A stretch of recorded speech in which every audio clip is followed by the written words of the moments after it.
Salut, ici Maps! Aujourd'hui, je vous parle du livre Traqué, qui est le deuxième tome de la série L'Entremonde, série écrite par Maxime Poulain. Donc, merci beaucoup à la maison d'édition Luzerne Rousse pour l'envoi de ce livre. Donc, si vous êtes ici avec moi en train de regarder cette vidéo du tome 2 de la série, c'est peut-être parce que vous avez lu le tome 1 ou peut-être parce que ça vous dérange pas de vous faire spoiler le tome 1. Je ne spoilerai pas le tome 2, divulgacherai pas le tome 2, je vais en parler, mais c'est ça qui est sûr. Donc, c'est intéressant parce que j'ai lu le premier tome, Tourmenté, il y a 2 ans. Ça fait quand même un bout de temps. Ma vidéo est sur ma chaîne YouTube. Puis, ce que je trouve qu'on ressent le plus de ma vidéo, puis je le dis très clairement aussi, c'est que j'étais très biaisée parce que c'est un style de lecture auquel je n'étais pas habituée, puis je savais pas où me placer. Il y avait des choses que j'avais appréciées, il y avait des choses que j'avais moins appréciées. Je savais pas trop comment les verbaliser, puis je savais pas trop si j'avais aimé, si j'avais pas aimé. J'étais vraiment très mélangée à propos de ça. Donc, c'est intéressant parce que là, je lis le deuxième tome 2 ans plus tard. Je peux comprendre beaucoup de choses, comment je me suis sentie à l'époque, mais on dirait que là, j'ai plus de mots à mettre sur ce que j'ai vécu. Alors, allons-y gaiement. Dans le premier tome, nous avons rencontré Taylor qui était à l'orphelinat, qui a finalement déménagé avec sa tante, qui a rencontré son cousin, qui s'est fait un petit chum, qui s'est fait une meilleure amie par Kyle, Austin et Erin. Bon. Donc maintenant, ils sont un groupe de 4 personnes et ils ont chacun des pouvoirs paranormaux, des pouvoirs magiques. Ils ont découvert qu'ils avaient un grand passé magique et qu'ils avaient des choses en commun. Et là, on est là. Ils ont une grande malédiction qui leur pèse lourd sur le dos, la tête, le corps. Ils sont en grand danger, ils se font pourchasser parce qu'on veut les tuer.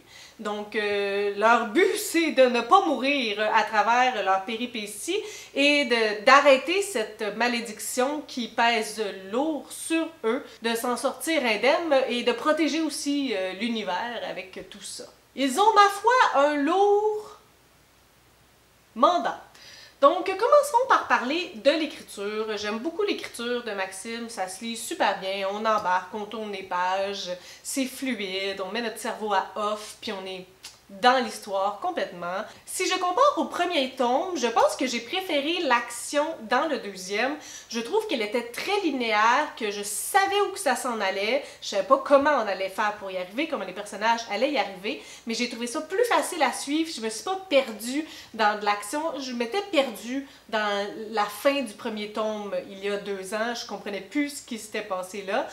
Ça m'est pas arrivé dans celui-ci, je suis restée sur les rails de l'action dans ce tome 2-là.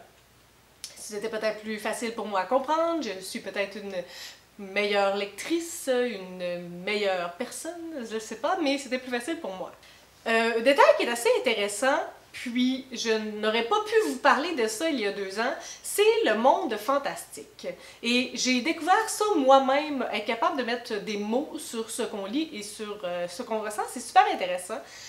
En écoutant les vidéos d'une booktubeuse anglophone, Murphy Napier, j'en parle souvent de cette personne, puis je vous mets sa chaîne là. Elle parlait du monde fantastique, en anglais elle appelle ça hard fantasy ou soft fantasy. Je ne sais pas s'il y a une traduction en français de ça, vous pouvez m'écrire si vous connaissez l'équivalent en français. Donc la différence entre ces 2 mondes magiques, c'est que de la hard fantasy, il y a un monde bien établi avec des règles et on peut savoir comment les choses vont se dérouler si on comprend le monde magique. Donc certaines limites à la magie et ça peut pas aller plus loin que ça, le cadre est bien défini, on comprend comment l'univers fonctionne. Et il y a de la soft fantasy. Harry Potter est un très bon exemple de soft fantasy parce qu'il y avait toujours comme une formule magique qu'on connaissait pas qui sortait du pétrin ou quelque chose qu'on n'aurait jamais pu découvrir parce qu'on ne savait pas que ça pouvait exister, on ne savait pas que ça existait. Et le monde de l'entremonde de Maxime Poulain fait partie de la soft fantasy pour cette raison-là. Donc, c'est bien pratique. Nos 4 protagonistes ont un livre d'incantation et un peu comme à la Charm, la série télévisée, où à chaque épisode, il y avait comme un monstre, un démon, quelque chose de différent et il fallait que les sorcières battent ce monstre ou le fassent disparaître ou le détruisent. Mais il y avait tout le temps comme une incantation magique, juste pour ça. Cette journée-là, qu'ils n'avaient jamais utilisé préalablement, ou peut-être une fois, mais tu sais, le concept était que c'était de la soft fantasy, donc on arrivait tout le temps à s'en sortir, peu importe quel était le problème. Et on est un peu dans cet univers-là avec l'entremonde. Ce qui est difficile, c'est qu'on peut pas prévoir comment ils vont y arriver. On se doute que ça va être positif, mais on peut pas prévoir le chemin qu'ils vont prendre. Sauf que ce qui est intéressant, en tout cas moi personnellement, c'est que je mets mon cerveau à off parce que si je peux pas prévoir comment ça va se passer, ben j'ai pas besoin d'overthinker, j'ai pas besoin de penser abondamment, je ne trouverai pas comment ils vont s'en sortir, quelle incantation ils vont utiliser, parce que ben, le monde est fait ainsi, est un soft fantasy. Donc c'est super intéressant, puis si vous savez que vous aimez un particulièrement que l'autre, ben si vous savez que ça vous dérange pas trop de vivre dans un monde fantastique où les règles sont pas nécessairement définies, où la force de l'amour et du vœu peut faire en sorte que ça se déroule bien puis qu'ils s'en sortent, eh bien vous allez être conquis avec ce livre-là. Donc, comme je vous disais, ça me faisait un peu penser à Charm pour cette histoire-là de livre magique d'incantation. Vers la fin, il y a un petit passage que, ma foi, ça me fait penser à Harry Potter. Et vraiment, à la fin, j'ai ressenti des relents de Hush de Becca Fitzpatrick.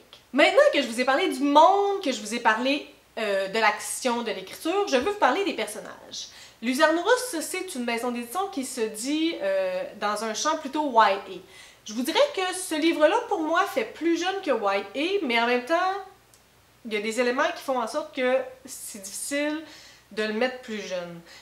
Sur les libraires, ils le mettent de 10 à 13 ans. Ben, si tu as 14 ans, tu peux pas le lire! Mais un public cible de 10 à 13 ans, je peux comprendre à cause des personnages. Les personnages font très jeunes pour moi. Il y a une certaine immaturité dans leur relation, dans la manière de se parler, dans la manière d'interagir. Les je t'aime à bout de bras, les pleurs tout le temps. Il y a comme quelque chose de très exponentiel dans leur relation. Ils se connaissent pas, ils se connaissent depuis 2 jours, ils s'aiment, c'est l'amour, c'est la grosse amour, c'est très intense. Personnellement, moi, c'est quelque chose qui me touche beaucoup moins. C'est pas des interactions que je recherche maintenant. Ça enlève rien à l'histoire, puis ça serait pas la même histoire si c'était des personnages plus matures, mais forcément, il y a une certaine immaturité dans les interactions entre les personnages. Sauf que le 10 à 13 ans, pour moi, est un peu touché à cause du début. Parce que il y a une notion de paranormal, il y a une notion de satanisme. Et je ne sais pas si je suis à l'aise avec le fait qu'un public jeune lise sur le satanisme, quoique dans une échelle de proportion, on est dans le soft ici, puis tu sais, mettez Hansel et Gretel, les contes interdits, dans le super hard ici, par rapport au satanisme. Donc, il y a une certaine échelle, mais juste la mention de cette notion-là, je ne sais pas.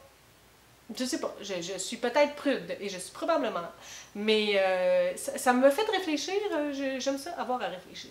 Donc voici mon avis sur Traqué, le 2e tome de la série L'Entremonde de Maxime Poulain. Je vous encourage fortement à vous lancer dans cette expérience, parce qu'on connaît pas beaucoup de littérature québécoise qui est dans ce genre-là. Je trouve ça vraiment intéressant, et pour ce public-là aussi, il y a comme 2 éléments assez hors du commun qui se rejoignent. Je trouve que l'expérience est fort intéressante. Si vous avez des suggestions, des critiques, des commentaires, n'hésitez pas à le faire en dessous de ma vidéo. Je publie des vidéos le mercredi et le samedi. Si vous aimez cette vidéo, n'hésitez pas à mettre un petit pouce ou à vous inscrire à ma chaîne. Et sur ce, je vous souhaite de bonnes lectures.